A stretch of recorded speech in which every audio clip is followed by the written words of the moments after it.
Hello guys, welcome to our channel. This is Teja. ప్రస్తుతం మనతో పాటు సీనియర్ జర్నలిస్ట్ జగదేవ్ గారు ఉన్నారు. నమస్తే సార్. నమస్తే. సో పవన్ కళ్యాణ్ గారు జనసేన పార్టీ అధ్యక్షులు భీమవరంలో ఓడిపోయారన్నారు, గాజువాకలో ఓడిపోయారన్నారు, ఒక్క సీటు కూడా గెలవలేదన్నారు, గెలిచిందని కూడా లాగేసుకున్నారు. ఇవన్నీ కూడా ఈ 5 ఏళ్ల నుంచి కూడా చాలా ఎదుర్కొన్నారు. మొత్తానికి ఎప్పుడైతే కూటమిలో చేరారో ఒక మ్యాన్ లాగా నిలిచారు ఆయన. ఇప్పుడు పిఠాపురం నియోజకవర్గం నుంచి ఆయన ఆల్మోస్ట్ గెలిచినట్లే అత్యధిక మెజార్టీ తోటి. సో దీని అందరిని కూడా ఆయన అభిమానులు కానీ, ముఖ్యంగా చిరంజీవి ఫ్యాన్స్ కానీ, ఆయన ఫ్యాన్స్ కానీ, వాళ్ళ ఫ్యామిలీ మెంబర్స్ అందరూ కూడా చాలా భావోద్వేగానికి గురయ్యారు, కంటతడి పెట్టుకుంటున్నారు. సో దాని గురించి మీరు అన్నట్టు 2014 ముందు పార్టీ పెట్టారు. 2014లో పోటీ చేయలేదు, ఎందుకంటే విజనరీ ఉన్న నాయకుడు కావాలి కొత్త రాష్ట్రానికి అని చెప్పి కేవలం పార్టీ పెడితే 2 రాష్ట్రాల్లో కూడా ఉంటుందేమో అనుకున్నారు. కానీ ఒక్క ఆంధ్ర వైపే ఎక్కువగా మొగ్గు చూపి వెళ్ళడం జరిగింది. ఆ తరువాత మీరు అన్నట్టు 2019లో ఇండివిజువల్గా పోటీ చేసినా కూడా 2 స్థానాల్లో కూడా ఘోర పరాభవం. గెలిచిన ఒక్క సీటు కూడా లాగేసుకున్నారు, అటు వెళ్ళిపోయారు. ఈయన కూడా అరే ఎంత పవర్ స్టారు, దానికి తోడు అత్యంత ఇమేజ్ ఉన్న స్టారు ఇండియాలో. నాకు తెలిసి అందరి సూపర్ స్టార్లకి ఫ్యాన్స్ ఉంటారేమో, ఈయనకొక్కడికే భక్తులు ఉంటారు నాకు తెలిసి. అది నిజమే కదా. సో అటువంటి పవన్ కళ్యాణ్ 2 దగ్గరలో ఓడిపోవడం, మళ్ళీ బౌన్స్ బ్యాక్ అయ్యాడండి. అది అసలు గ్రేటెస్ట్ థింగ్ ఎవరికైనా సరే. ఎందుకంటే ఇవాళ రేపు చిన్న చిన్న పరీక్షల్లో ఫెయిల్ అయిపోతుంటేనే ఇల్లు పారిపోతున్నారు, సూసైడ్ అటెంప్ట్ చేస్తున్నారు, అవునా? మరి అలాంటిది అంత ఇమేజ్ ఉన్న నాయకుడు 2 చోట్ల ఓడిపోవడం అనేది మరొక లాంటి ఎలా ఫీల్ అవ్వాలి? ఇకపోతే గడిచిన 5 ఏళ్లలో ఏదైతే ప్రభుత్వానికి వ్యతిరేకంగా మాట్లాడాడో, నాకు తెలిసి ప్రపంచంలో ఆయన్ని ట్రోల్ చేసినట్టుగా ఎవ్వరూ చేసుండ్రు. ఇప్పుడు 3 పెళ్ళిళ్ళు చేసుకున్నాడన్నారు, 3 ఒకసారి చేసుకోలే, ఒకరితో 3 ఇళ్లలో పెట్టి మెయింటైన్ చేయలే, ఒకళ్ళని ఉంచుకొని ఇంకోళ్ళని పెళ్లి చేసుకోవడం చేయలే, ఇవి ఏమీ చేయలే. అంటే నేను లాజిక్గా మాట్లాడడం కోసం కొంచెం వాడని పదాలు వాడుతున్నానేమో, అట్లా కూడా కాదు కదా. ఒకరితో అయిపోయింది. ఫస్ట్ ఎవరో వైజాగ్ అమ్మాయి ఉండేవారు అన్నారు, అది ఎవరికి తెలియదు, అది అంత వాస్తవం ఎంత ఉందో కూడా తెలియదు. ఆ నోట ఈ నోట విన్నమాట. రెండోది రేణుదేశాయ్ గారు అన్నారు, రేణుదేశాయ్ గారి వరకే తెలుసు అందరికీ, మొదటిది కూడా వాస్తవం కాదో తెలియదు. రెండో దానికి పెళ్లి చేసుకున్నాడు, 2 పిల్లలు కన్నారు, అది కూడా ముందు సహజీవనం అన్నారు, తర్వాత పెళ్ళి అయింది అన్నారు, ఏవో రకరకాల వార్తలు. ఇప్పుడు మూడోది ఇంకో వేరే కంట్రీ అమ్మాయి చేసుకున్నారన్నారు, ఒకరు గౌరవంగా విడిపోయాక ఇంకోటి చేసుకున్నారు. విడిపోయిన తర్వాత కూడా ఆవిడ ఎప్పుడు పవన్ కళ్యాణ్ గురించి తప్పుగా ఎక్కడ మాట్లాడలేదు ఈ రోజు వరకు కూడా, రేణుదేశాయ్ గారు, అవునా? ఇవన్నీ కూడా ఆయన రాజకీయాల్లోకి వస్తే ఈయనకెందుకు?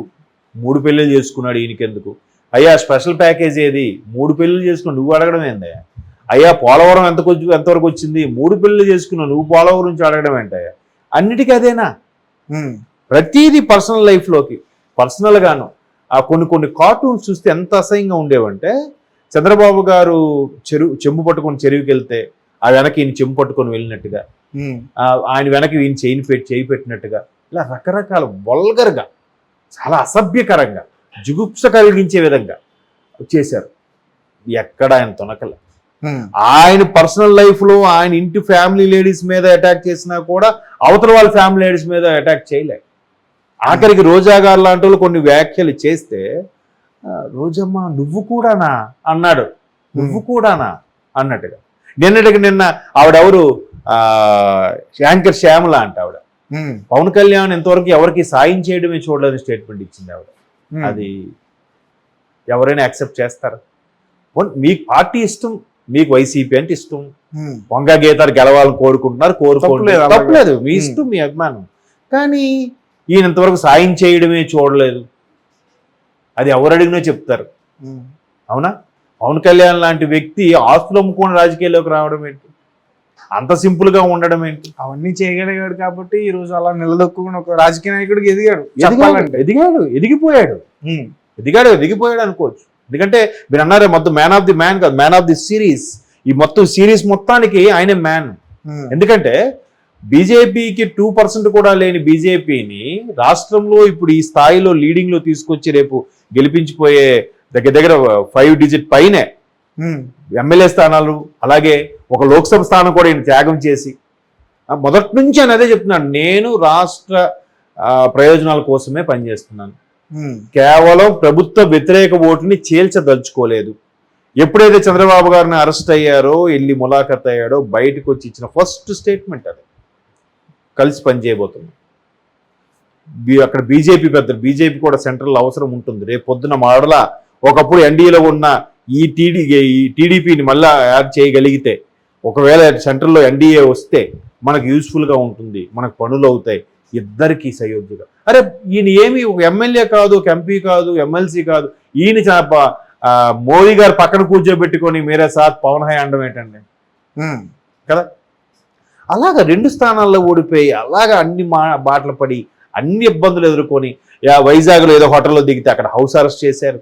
ఇంకోసారి చంద్రబాబు గారిని అరెస్ట్ చేశారు, కలుద్దామంటే రోడ్డు మీద మధ్యలో ఆపేశారు. ఎక్కడ కోదాడ దగ్గర ఎక్కడో ఆపేస్తే ఆయన నడి రోడ్డు మీద పడుకున్నాడు ఆయన. ఇన్ని జరిగాయి, ఎన్ని అవమానాలు జరిగాయి, ఎన్ని అన్నారో తెలియదు. ఇప్పుడు ఆయన నిజంగా సినిమాలు చేసుకుంటే ఈ 1000 కోట్లు 100 కోట్లు అక్కడ రావా అండి? ఇవాళ రేపు అంటే పేర్లు అనవసరం, ఒక భాషకే పరిమితమైన ఇప్పుడిప్పుడు అప్కమింగ్ గా వస్తున్న హీరోల్లోనే 100 కోట్ల మార్కుకి వెళ్ళిపోయిన హీరోలు ఉన్నారని న్యూస్లో చూస్తున్న ఈ రోజుల్లో అసలు ఏ డ్యాన్సులు చేయడమా బారాదు, సూపర్ యాక్టరా కాదు ఆయన చెప్తాడు, నాకు అన్నయ్య గారిలాగా నేను సూపర్ యాక్టర్ కాదని చెప్తాడు ఆయన. మరి అటువంటి పవన్ కళ్యాణ్కి ఎందుకు అంత ఇమేజ్? సౌత్ లోనే ఫస్ట్ యాడ్ చేసిన హీరో పవన్ కళ్యాణ్ పెప్సీకి. ఇప్పుడు ఆయన తలుచుకుంటే రావా? ఇప్పుడు మహేష్ బాబు గారికి దగ్గర 33-32 బ్రాండ్లు ఉన్నాయి. ఈయన చేయాలంటే చేయలేడా? ఈయనకి వచ్చుండవా? నిన్న లేదు మన టీవీ యాంకర్లు కూడా యాడ్స్ చేస్తున్నారు కదండి, అలా లుంగీల యాడ్లు అని, యాడ్లని, అదేంటవి విల్లాల యాడ్లు, రియల్ ఎస్టేట్ యాడ్లని. మరి పవన్ కళ్యాణ్ గారు చేయలేరా? వచ్చుండవా? చేయలే. ఆయనకి అది లేదు. ఈవెన్ ఆయనతో విడిపోయిన ఇల్లాలు కూడా, రేణుదేశాయ్ కూడా ఏం చెప్తుంది ఆవిడ, ఆయనకేంటో ఎప్పుడు ప్రజలు సేవ ఏదో చెయ్యాలని తప్పన తప్ప అంత ఇమేజ్ ఉంది కదా, అంత ఫ్యామిలీ బ్యాక్గ్రౌండ్ ఉంది కదా, ఆయన ఎందుకు అలా ఉంటారో తెలియదండి. ఆయనకి అది ఇష్టం, ఆ వ్యవసాయము, ప్రజలకు ఏదో చెయ్యాలి, అట్లాంటి ఫీలింగ్లో ఉంటాడని చెప్పింది. మరి ఆవిడ విడిపోయిన తర్వాత బ్యాడ్గా చెప్పొచ్చు కదా, నా అలాంటోడు ఇలాంటోడు తాగి వచ్చి కొట్టాడని చెప్పొచ్చు కదా, ఎక్కడైనా మాట్లాడిందా? అటువంటి వ్యక్తి 2 స్థానాల్లో ఓడిపోయిన తర్వాత మళ్ళీ బౌన్స్ బ్యాక్ అయ్యి వచ్చి ఎంత పటిష్టం చేసి రాష్ట్రం కోసం ఇంచుమించు 5-6% ఓటింగ్ ఉన్న ఆయన ఈజీగా ఒక 30-40 స్థానాల్లో పోటీ చేయగలడు, 30-40 ఇంకెక్కువే చేయగలడు. అయినప్పుడు కూడా 21 స్థానాలు కొన్ని బీజేపీకి త్యాగం చేసి, కొన్ని టీడీపీకి ఇచ్చేసి గెలిస్తే మరి భావోద్వేగం రాదా అండి కుటుంబ సభ్యులకి? ఫ్యాన్సే భావోద్వేగం అయినప్పుడు కుటుంబ సభ్యులకి ఎందుకు రారు? ఆ చిరంజీవి గారు కానీ, లేదంటే ఆ సోదరి పవన్ కళ్యాణ్ గారి సోదరి కానీ, నాగబాబు గారు కానీ, చిరంజీవి గారు కూడా ఆ భావోద్వేగ క్షణాలు. ఎందుకంటే రకంగా ఆయన నీడ గెలిచినట్టు. Yes, exactly. ఎందుకంటే మగధీర 100 days బ్లాక్ బాస్టర్ అయిన తర్వాత ఒక జర్నలిస్ట్ ఇలాగే అడిగారు, సార్ మీకు పుత్రోత్సాహం ఎలా ఉంది, మగధీర అంత సూపర్ హిట్ అయింది కదా రామ్ చరణ్ నటన చూస్తుంటే, నేను ఈ పుత్రోత్సాహం ఎప్పుడో అనుభవించానండి అన్నాడు. ఇదేంటిది ఎప్పుడో అనుభవించి? రామ్ చరణ్ చిన్నప్పుడు చైల్డ్ ఆర్టిస్ట్ గా చేశాడా అనుకున్నాను. కాదండి, తమ్ముడు కళ్యాణ్ బాబుతోనే నేను ఎప్పుడూ ఆ పుత్రోత్సాహం ఉంది. ఎందుకంటే ఆల్మోస్ట్ చాలా గ్యాప్ అంటే ఇద్దరికి. కళ్యాణ్ బాబు గారు కూడా ఎప్పుడు కూడా ఏ అంశం ఏది చెప్పినా కూడా అన్నయ్య వదుల ద్వారా చెప్పే చేసేవాడు. ఎక్కువ సురేఖ గారు వదిన గారితో ఆ ర్యాపో ఉండేదంట. ఏది చేయాలని ఏం చెప్పినా ఆవిడ చెప్పి చేసేవాడు, అంటే ఎవరితో ఎక్కువ మాట్లాడాడు కాదు. అట్లాంటి కొడుకులాగా చూసుకున్న తమ్ముడిని ఎందుకు ఈయన ఏం చేస్తాడు, ఇప్పుడు సరిగ్గా చదువుకోలేదు, ఇంటర్మీడియట్ ఫెయిల్ సంథింగ్ అంటారు చాలా మంది. అలాగని దేని మీద దృష్టి ఉండేది కాదంట. ఇటువంటి వాడు సినిమాలు నిలదొక్కుంటాడా అనుకున్నవాడు చిరంజీవి మేనియాను కూడా తప్పించి సూపర్ స్టార్ గా ఎదిగిపోయాడు డిఫరెంట్ స్టైల్తో. చిరంజీవి దాటేశాడండి ఒక విధంగా చెప్పాలంటే, మెగాస్టార్ గా దాటేశాడు ఎప్పుడో పవన్ కళ్యాణ్. అవునా కదా?